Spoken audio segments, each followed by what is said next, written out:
See you. Hello, everybody. I'm Jesse Waters, along with Kimberly Guilfoyle, Juan Williams, Dana Perino, and Greg Gutfeld. It's 5 o'clock in New York City, and this is The Five.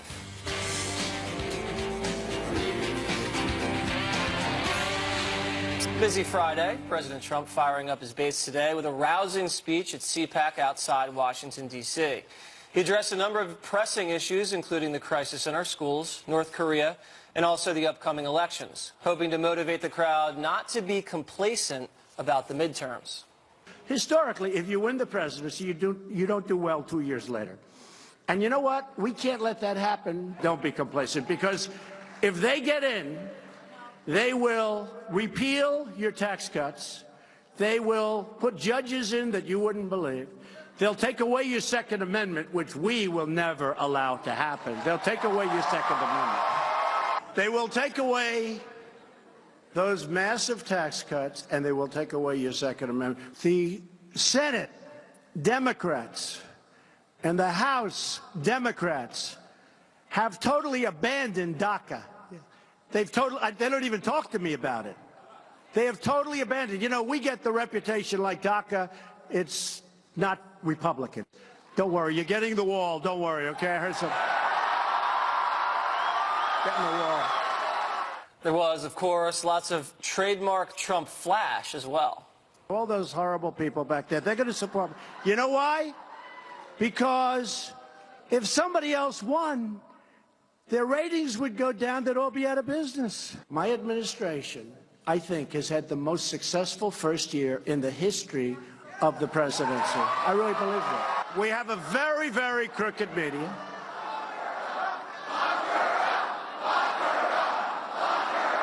When I was here 2011, I made a speech. It was a love fest. 2011, I believe, the time was. And a lot of people remembered, and they said, we won Trump, we won Trump. By the way, what a nice picture that is. Look at that. I'd love to watch that guy speak. Oh, boy. Let's see.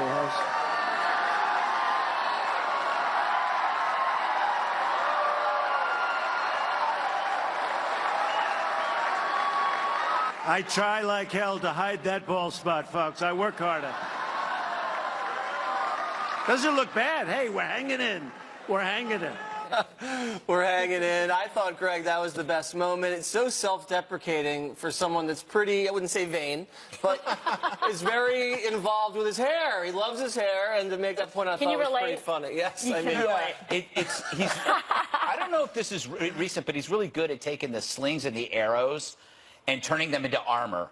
So it's like, it's very difficult. You were talking to me about this new Stephen Colbert cartoon about Trump and how hard it is for anti-Trump comedians to prosper, because Trump himself is actually more interesting. Yeah, what I said was that the cartoon's not that funny. Yeah, because you're competing with that. He's funnier. That's actually funnier. So it's like, imagine a portrait class where everybody's painting an athlete, but all they can do are stick figures. That's what's happening. You can't make... He's better at doing this than everybody else. I would say he's adept at it, because he loves the word adept. He loves that. But I did feel like watching this that I was like at Ruth Chris, because there was so much red meat. But that's the audience that wants it. When you're going to CPAC, you give the red meat. But the only difference is he's interesting and he's funny. I mean, the Democrats could use some of that. Very entertaining. We think the Democrats are funnier, Greg, for different reasons. Yes. We're laughing at them, not with them. He was there, obviously, to, tout his accomplishments, but also to fire up the base, because it's going to be a base election, and traditionally, the party in power doesn't do well. Do you think he effectively, created any momentum for the base? For the crowd there, absolutely. But in the larger context? Well, yeah, but he has the three big things that accomplishments he's going to point to are tax reform and the economy. Yep. The judges. Yep. For this crowd in particular, and then I think he would say Second Amendment protections. That's not really a proactive thing that he did. But they love that. Those are the three things that he kept repeating. And it's not so much a prospective thing, like, look at all the things we're going to do this year in 2018. That's what he said last year. Look what we're going to do in 2017. Because there's really nothing.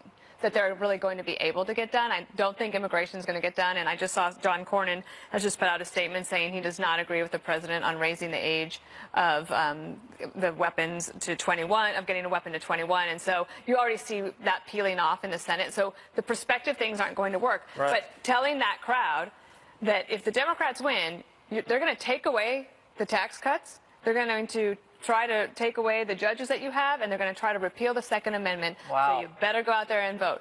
The only thing about this speech, and I've said this a lot, is that I feel like he could drive a news cycle better if he chose one thing to drive news on at the top of the speech, let the networks and all the reporters cover that piece, and then move on to do the rest of the speech, because everything gets lost. It was like being at Ruth Chris with like 5-course meal, and I couldn't eat it all.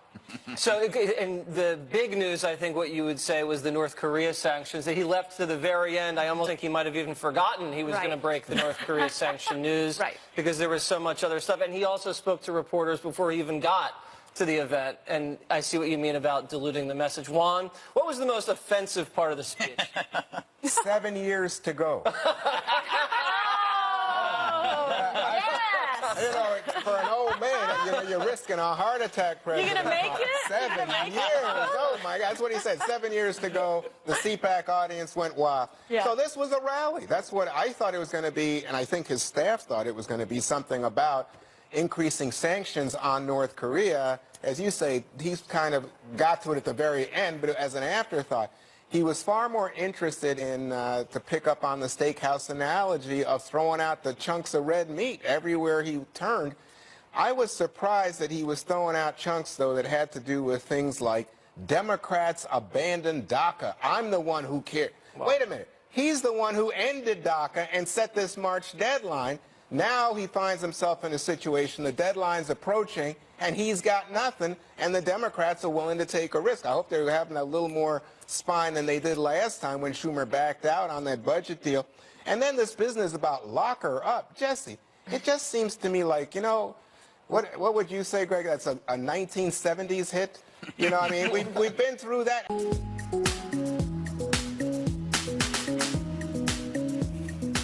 An abject breakdown on all levels. That's how one Florida lawmaker describes a grave failure to prevent last week's school massacre. Yesterday, the sheriff of Broward County acknowledged his office received 23 calls about suspected murderer Nicholas Cruz going back a decade.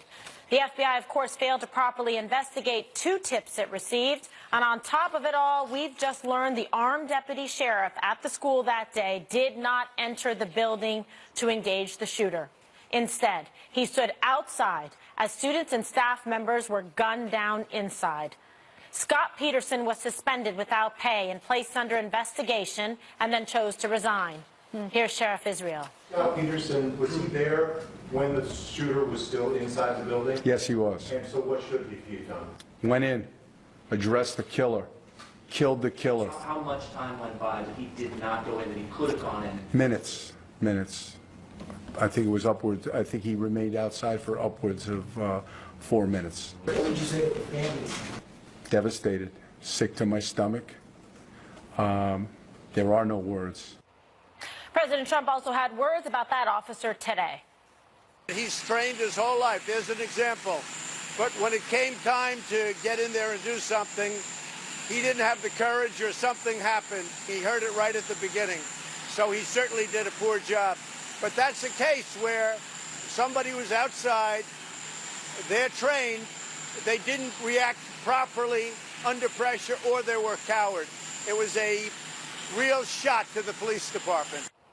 Okay, so the president addressing this, obviously everybody devastated. Can you imagine the family members and, you know, of the poor students that were murdered, to think, my God, you could have done something if you reacted. How many lives could you have saved? What could you have done that instead you stood and tried to protect yourself instead of trying to save others, which is your duty? There's a couple of elements to this whole story that is just infuriating.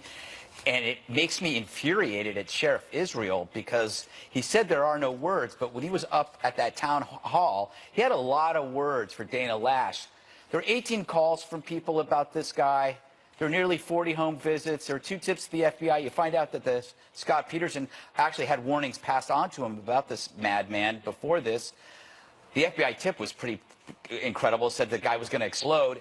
And then you have Sheriff Israel deflect or trying to get the audience at that town hall to focus on Dana Lash. And the idea, and like, if this wouldn't happen if it wasn't for, you know, guns, guns, guns. Meanwhile, if he's aware of all of this stuff. What about him? Yeah. Oh my God. I mean, this guy, he's got to go. I mean, this is Dan. I mean, Scott Peterson, who knows what happens when this moment comes? Do you freeze? Did he freeze? But he did have prior knowledge about this. And their job for the police is they have to be the first one in there. They rush in so we can run away, and he didn't do it. Ugh, I know, but yet others that had no weapon rushed in to try to ROTC, okay, students, children rushed in to try to save others, and the coach and others that were so heroic and had nothing to defend or to protect themselves. It's unbelievable to me. Dana. It's like a firefighter saying, I'm not going into that burning house to try to save somebody. I'm going to hang out here.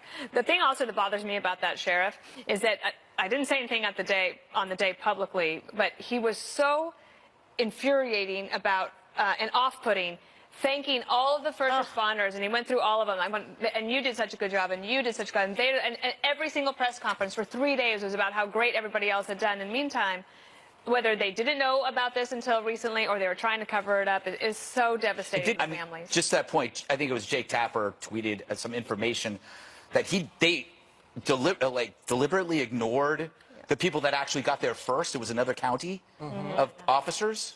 Allegedly, there was another police department that had gotten there first and had done a lot in terms of first responding. And the Sheriff Israel kind of ignored that. He's a very political guy. He seems to be a real operator, where you don't want that. You want more law enforcement. I've seen pictures of him smiling with Hillary, smiling with Bernie Sanders. You know, I'm not accusing him of anything, but that's not what I... You know, out of the sheriff, I just want a straight shooter, and I have a few words for him. He said, I have no words. How about I'm sorry? How about we failed? I would have liked to hear a little accepting responsibility. It was his deputy. He's like they didn't do his job. All right, well, he should go. He should go. And you know what they did? Instead, when they found out that this guy was, you know, derelict, they just suspended him. They didn't even really fire him. You probably can't even fire someone, and now the guy retires with full benefits. But the fact that state, local, and federal agencies all failed, yet all of a sudden they want to blame the NRA, makes no sense to me here. Okay, Juan? I thought he was trying to blame the FBI. Well, the FBI should accept some blame, too, and they have more than the sheriff. Well, let me just say, I mean, you know, it's so easy to blame someone else, but you think about it, Jesse, almost 1 million calls.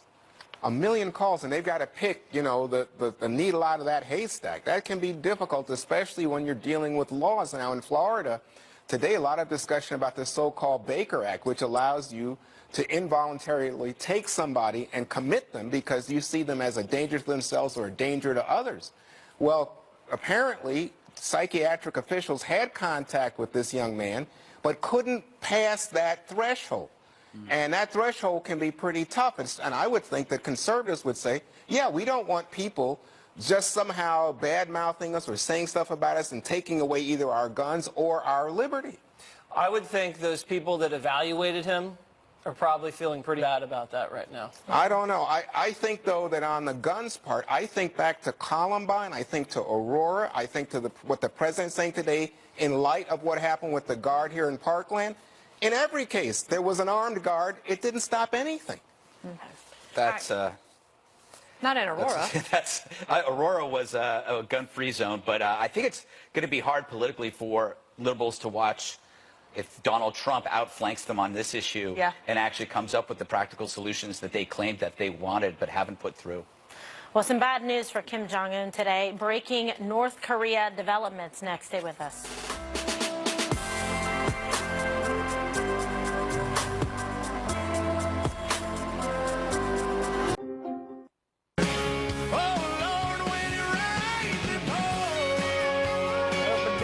North Korea got slapped with the largest set of sanctions ever imposed by America today. The action targets ships and companies helping the regime fund its nuclear weapons program.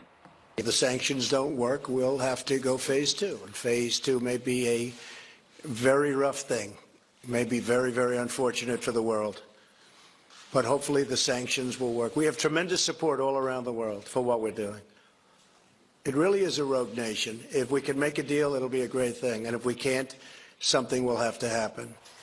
The president's daughter, Ivanka Trump, arrived in South Korea today for the close of the Winter Olympics. She says she'll use her visit to advocate for maximum pressure on the North. So, Jesse, we're turning up the heat. They're ratcheting it up. Yes. So I like how the Trump administration has slowly delivered stronger and stronger sanctions without letting the North know there's a phase 2, maybe there's a phase 3. How many phases are there going to be? The way a python kind of squeezes its prey very slowly over a period of time. Or a frog in a pot of water, slowly boiled. Apropos. So that's the hard power, and then you have Ivanka coming with the soft power, with the glitz and the glam. Everybody loves that, and that puts a much more substance too, probably. Yeah, that too. Much more substance too, but I mean, not as substantive as the gunships encircling the peninsula. And I think it's a carrot and stick. Juan, one of the things interesting about the timing of the announcement is that when Vice President Pence was headed to the Olympics, he made some very strongly worded speeches about North Korea and being tough. Then we knew what happened at the opening ceremony. Ivanka Trump is going for the closing ceremony. The head military intel guy from North Korea is also going to the closing ceremony. And so I think it was a strategic move to put these sanctions out today as she's landing in South Korea. Well, I'm not sure what's going on, because remember, they canceled a meeting. They thought that Pence was going to have a meeting. They canceled that meeting at the last moment. Now, there's no such prospect for Ivanka Trump. There's no such meeting scheduled. She will have, I think it's dinner or something with the South Korean president at his residence. But the big event will be Sunday night for the closing ceremonies, and so you'll have two of them. Now, Ms. Perino complained last time about Vice President Pence's seating. Yeah, I did. Tell us why. Well, I just feel because the cut shot put the vice president in a bad position, and I would have advocated for a different seating arrangement. Right. So the question is how they'll be seated. Maybe they can. Well, President Trump's not there, so we don't have to worry about the ball spot. But you can understand what they're trying to hide. No, but the cut shots don't matter all that much, and that's just a small little thing. But the question is, they're not going to talk, but the question is how it comes across, because I think it's a lot of symbolism that she's there representing the president, very much his #1 child. And these sanctions, Kimberly, we must have some idea, the intelligence communities, that must know that North Korea hasn't tried to stop its nuclear program at all. Of course, right? So they're getting real-time intelligence on this and updates, as they should. They have to monitor it very closely. So they're obviously receiving information showing that they're not in compliance, and therefore these kind of actions need to be taken. But I like the fact that, look, we're being very well represented by Ivanka Trump. She's going there, and the president was obviously very proud of her to represent the country. So I think that was nice, and I'm glad that he sent his daughter. I think that's symbolic. Send a strong woman over there, represent the country, and while at the same time putting a fist to North Korea. And Greg, you had a good point in the commercial break. It's a new Cold War tactic. It's an old tactic for the new Cold War. We're declaring war on companies, not just the country, which is important. Now we have to really go after the Chinese banks, which is going to be an issue. If I wanted to walk across the studio, but each successive step became half the length of the previous step, I would never reach the wall. Do you know that? That's what these sanctions are. There's an endless spectrum of intensity, and the hope is that you never reach the wall, which is the war. So the point is, you have, we hear this is the biggest one yet. Each one will always be the biggest one yet. I like my Python analogy a lot better. I was mad you took the Python one because I had that. I was thinking that's what the snake poem was about. The snake poem. Anyway, I'm certain if we do go to war with North Korea, we will win, because have you seen how they march? You can't get very far that way. No. It's like they're taking half a step back. Yeah, they're taking half a step back. They do. It's like very slow, right, Juan? Well, if like the Running Man. And if I'm living in South Korea or Japan, I'm thinking, yeah, you might not get hurt, but what about us? I know. I was just trying to make a serious topic a little lighter. Okay, perhaps I failed, America. Well, we're going to keep going on some serious topics. California's in President Trump's crosshairs again. You're going to find out why next. Trying to get it while we can. Are we names in a tattoo, or just a number on a hand? Are we last call?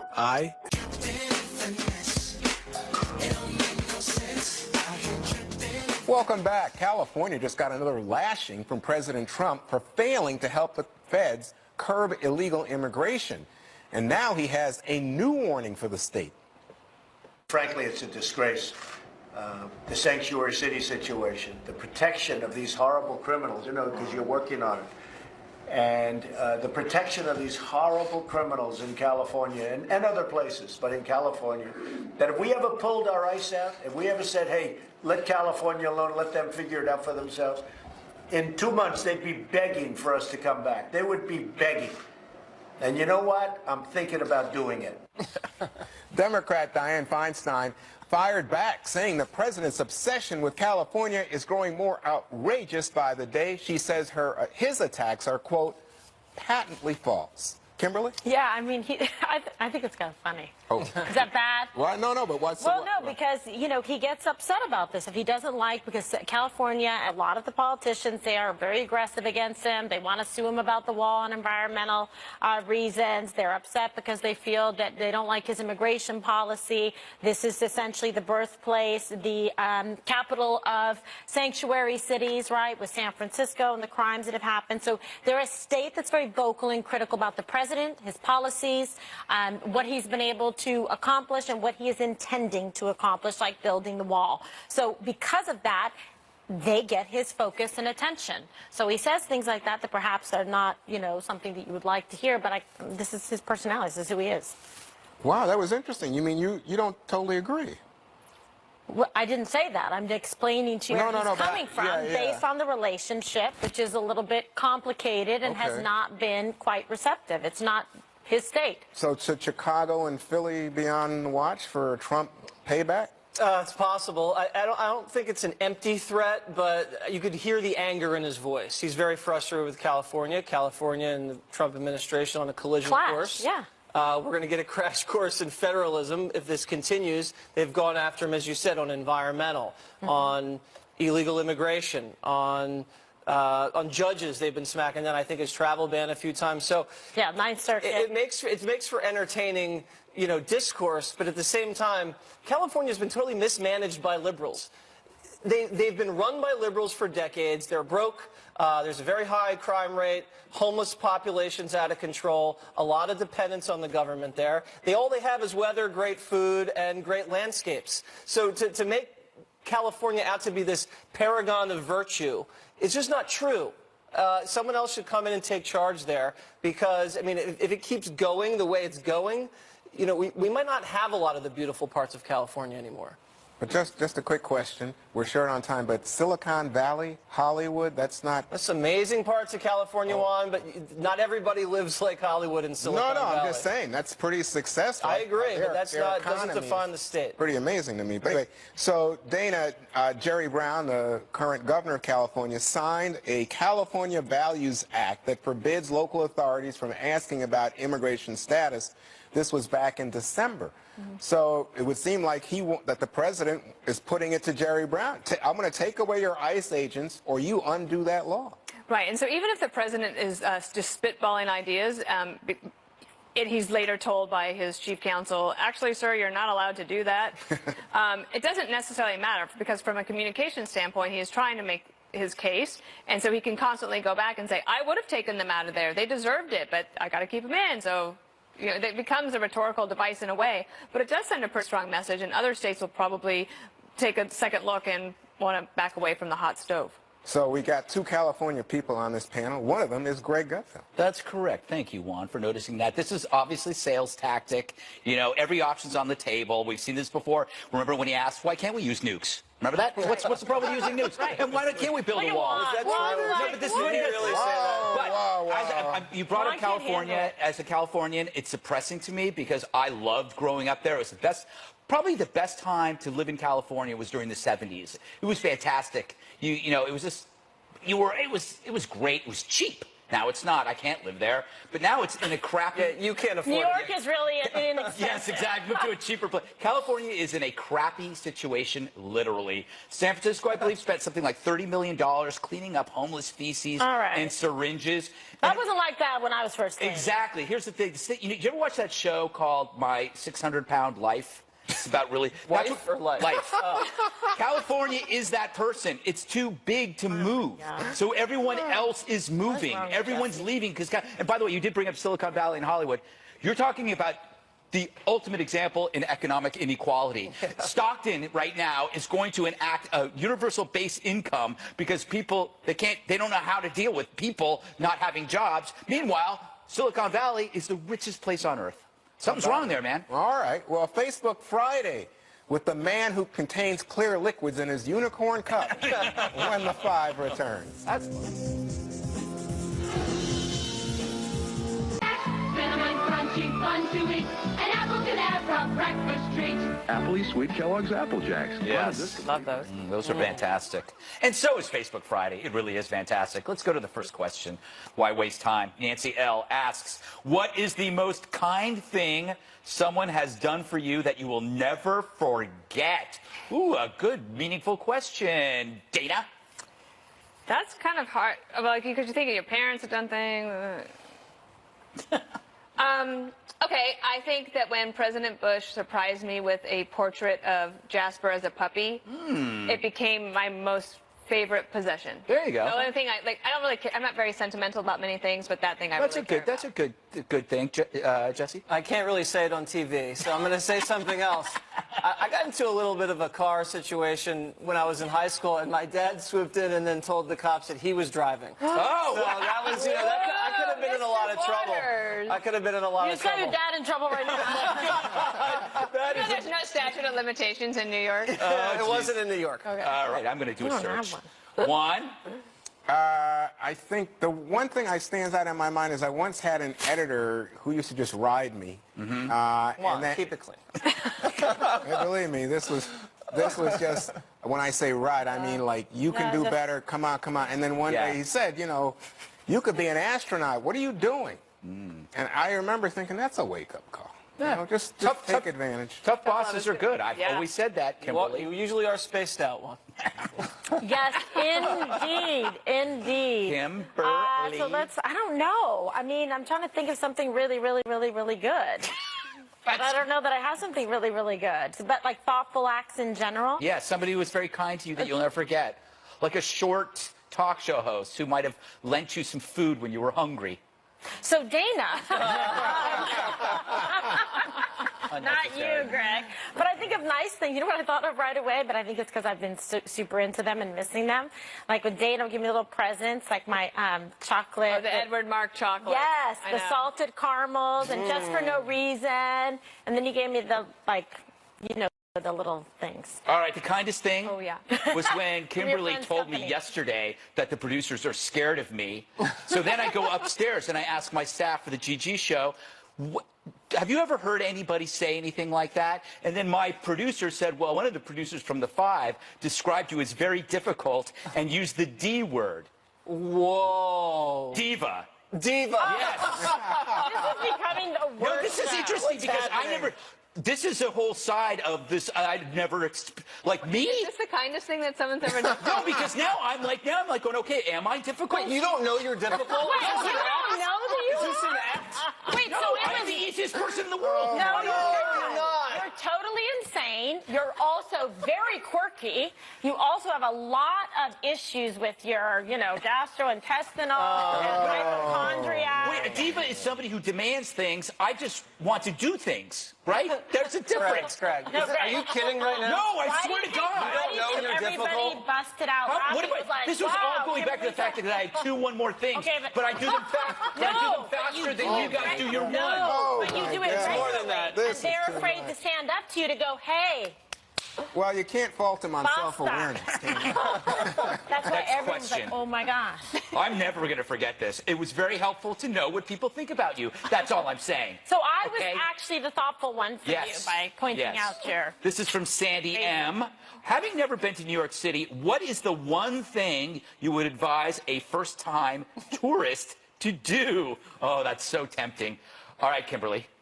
Here? Yes. Okay, first time to... Well, I don't know. I think like going to Broadway in New York is like a very Boo. quintessential Boo. I'm saying boo, but go ahead. I'm sorry. experience. Yeah. Wait, one? walk. I mean, Walk. this is Yeah. a great city for walking, and Oh, you like can the walk. park? Huh? The park. No, but I'm saying walk among the buildings, the towers. I mean, it's an incredible place. And if you want to go down to, you know, the World Trade Center and look, the new World Trade Center is pretty attractive. But Times Square, awesome. Go uptown and to the tombs and so forth. I think this is amazing. Go to the churches. Man, I tell you what, there are architectural wonders to God in this city. What about you, Jesse? I would say come right outside of Fox and then wave to us as we're doing the show right there, and then wait for Dana and Greg to leave and then give them big hugs as they leave the studio. They love that. They absolutely They love that. big hugs, especially if you're really big. Yes, with bad breath. And crush our spines. Dana? I would say Central Park has off-leash hours from 6 a.m. to 9 a.m. What about if dogs? You want to see the great, but if you can go to the park and you can see all the fun that the dogs are having and have a nice walk around. And then you can wish you were a dog. Look, and nobody else, that's not going to be in a guidebook, okay? You can come to me for the real stuff. What I would advise first-time tourists to do, hail a New York City cab, and then get in, go to the airport, and get the hell out of here. Go to someplace sunny and someplace nice. Don't come to New York. It's overrated. Really? Yes. I love it. Mayor Gutfeld. Yes. One more thing is up next.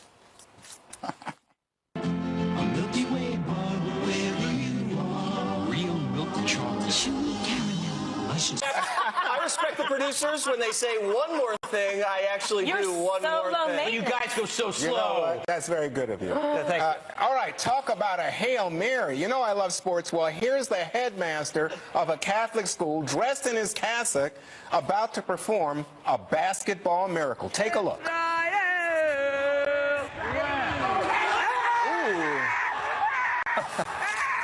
Yes. My God, Yes. that's so And look at this. awesome. He gets on his knees. I'm telling you, I think a lot of NBA players would be pointing to the heavens after that shot. The video gone viral. Game over. 3 points for the headmaster. Nice. I think that's so cool. Nice shot. The Knicks need to sign him. All right. That was a very Kimberly. good one. I like it a lot. So, and I have a very sweet one more thing about a very special little girl. Her name is Charlotte. She's 9 years old, and she has a big heart and a lot of talent. She has started her own company called Stitches by Charlotte, and she creates customized dolls for children undergoing medical procedures and surgeries. And her inspiration came from her own experiences because she had to go 4 different surgeries to correct a cleft lip and palate.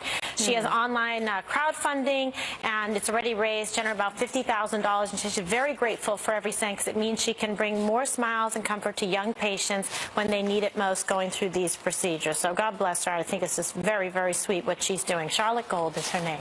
Okay. Speaking of dolls, Dana. And nice. And Charlotte Gold was Wow, actually Jesse. on the Daily Briefing, and I had a picture that was done by 5fan Photoshop today marking the 100th episode of that 2 o'clock show, the Daily Briefing, that happens 3 hours before the Congratulations. Thank you. I mean, it's That's not just 3 really months. I know, it's not really that big a deal. 3 months in 1 I know. week. I know, Hey, she's but- doing good. I don't care anymore. Oh, my God. Your opinions mean nothing to me. Thank you. Okay. And for 2 more things. No, go ahead. I'm sorry. That's all I had. Oh, so she just had one. I only Okay, have one. interesting. I only have one more thing, and I've got 90 You know why? seconds. Because you've been shamed into behaving as well as the All rest right, of us. I'm gonna do a very slow one more thing. But people are going to miss the news. Just punish us. Okay, Greg Gutfeld show tomorrow night, 10 p.m. We got Lieutenant Colonel Alan West. Yeah. He's always entertaining. We got the Federalist Free Peyton, Cat Timpford Tyrus. We're going to talk about CPAC. It's going to be very exciting. Then we're going to talk about guns and this latest news about the police officers, which is spreading around in other stuff too. Wait, so you actually only have one? Yeah, because he... People do, but okay. Wait, Greg, there was something. What else is there's something? Do you want to do another Facebook question? No, but can I just say something, though, What? about your twofers? You do them fast, it's true. And also, people love the little animal videos and things like that. So I think you can keep doing those. I'm not doing anything anymore. Greg is very I'm going to be special. I'm just going to Whatever go you to my want. room and listen to my albums. Do less. Do less, Greg. They hurt journal. your, they I'm hurt gonna your journal. feelings. They hurt Well, your... Juan has an 8-part one more thing. No, I know. Oh, If yeah, anybody right. needs to do less, it's Juan. Oh, that's it. That's it. Okay. That's Set your it. DVRs. Never miss an episode of The Five. Have a great weekend, everybody. Special report up next. Brett Baer. There he is.